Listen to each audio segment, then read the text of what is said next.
I feel like I eventually would like to go back because I fell in love with that city and it's like the love of my life in a way. But I just felt like I needed to go somewhere where there was no resistance. So we just have some questions for you. Which is dominant within you, anticipation or guardedness? What do you mean by that? When you think about being anywhere on the planet, do you feel eager about it or a little frightened by it? Now I feel eagerness. You can go back. I love that. When you understand that your state of being is about your connection with source, not about the city in which you are dwelling, now you can be anywhere. So what we're really talking about, this is wonderful. We want to emphasize this. Most people, and it's what's at the root of your concern here, most people are living conditional lives. If they see this condition, they feel good. If they see that condition, they feel bad. And then they come up with the flawed premise that they need to be able to control those conditions. If that city were like this city, then I would feel good when I'm in that city. You can't control those conditions. That's conditional living. Unconditional is, rather than focusing upon the conditions that have manifest in either city, good or bad, better feeling or not, rather than depending upon the condition for the way you feel, which is what reacting is. Instead, you tune to who you really are, quiet your mind. Quiet your mind. When you quiet your mind, there's no resistance. Your vibration rises. When your vibration rises, you hook in with source energy. We think that is the ultimate of unconditional. It's just your natural alignment. Do you see what we're getting at? And as you do enough of that until that's dominant, then you could be in any situation and still continue to feel good, or at least dominantly feel good. We're not saying that you would never see something that you don't want to see, but at least you'd know what to do about it. It's like you decide that you're on your own, you've learned a lot, you're feeling great, and you're going to go to a beautiful city somewhere. And you get on an airplane and you get into your transportation, and when you step out, you step into city sewer water.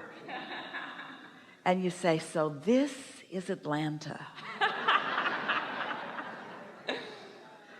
Or you say, oh, this is part of Atlanta, there's more to see, and I'm not going to let this one experience be the defining factor about what it is. You see? Yeah, it's about creating your own vibrational space, I'm guessing, so that way you can only tune up with what you and like. It's not about creating it and maintaining it all the time. It's not like a college degree where once you get the plaque, it's yours forevermore. This is something that either is or isn't in the moment, depending on what you're doing with your focus, and it is something that is moldable. And all we're saying is the more you tune to who you really are, the more that will be dominant, the more that will be prominent, the easier that will be. Step one is ask. Contrast makes that easy. Step two is source answers, and that's not your work.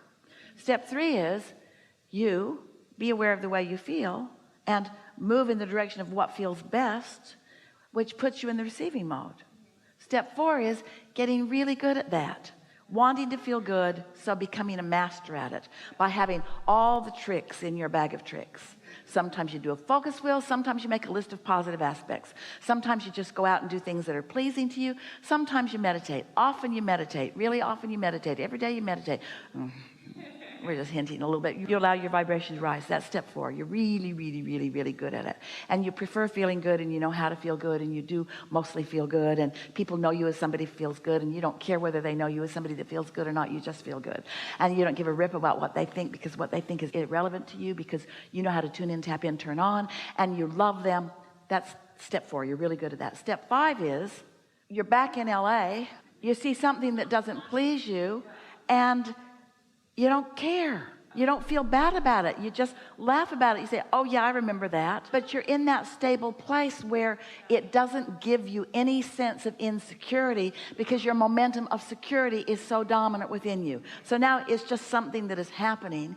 Even something that is happening to you doesn't set you off your game, because it's just another opportunity to fine tune. Better it gets, the better it gets, the better it gets, the better it gets, the better it gets, the better it gets, the better it gets, the better it gets. And the more in control of how you feel you are, then the more you want to go everywhere. We promise you, You didn't say, I'll come forth into this body, but take me to the city with no resistance.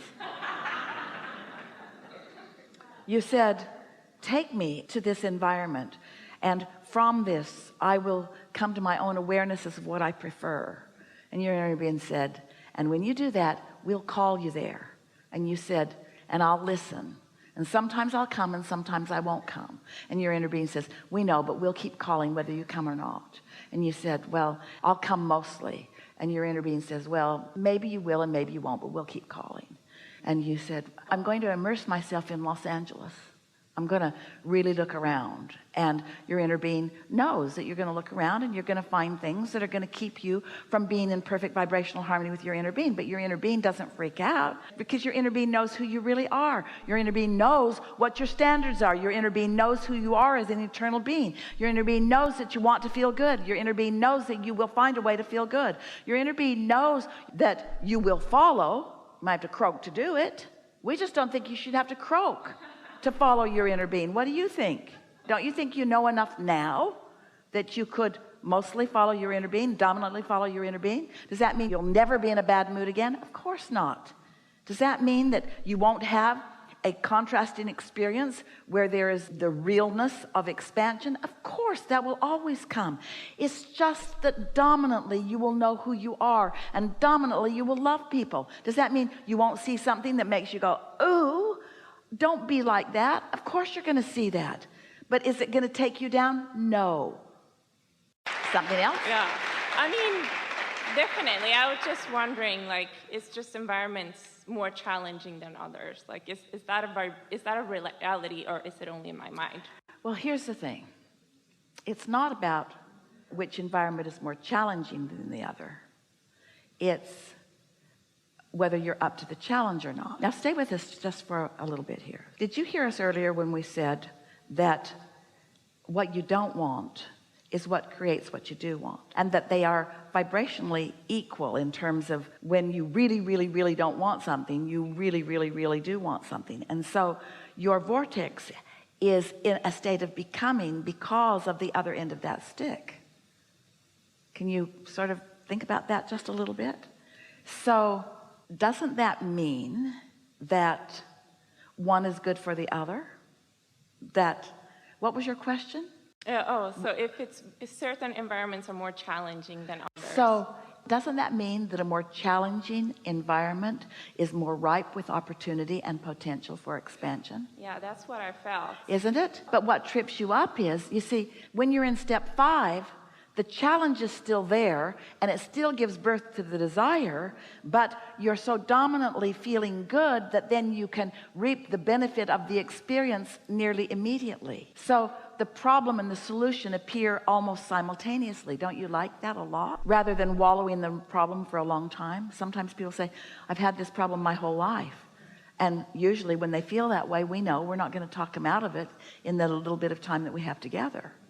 But this conversation is about appreciating the contrast or the challenge for the clarity that it gives you, but being wise enough to turn your attention toward what feels good. And that's what's missing in so many people. You've been trained by others who are suffering that you owe it to them to suffer too. That was very clarifying too, because I feel like a lot of times we do that, you know, whether it's a mom or whatever, you know, because even me living abroad and my mom being in Europe, and I love to live here, but she's in Europe and I feel very guilty about that too. So what you say when you bump up against stuff like that, you say, I get it, follow me. Jerry used to talk about if you're sitting in front of a fireplace and the log sparks and it gets on your sweater, if you just brush it right off, no big deal.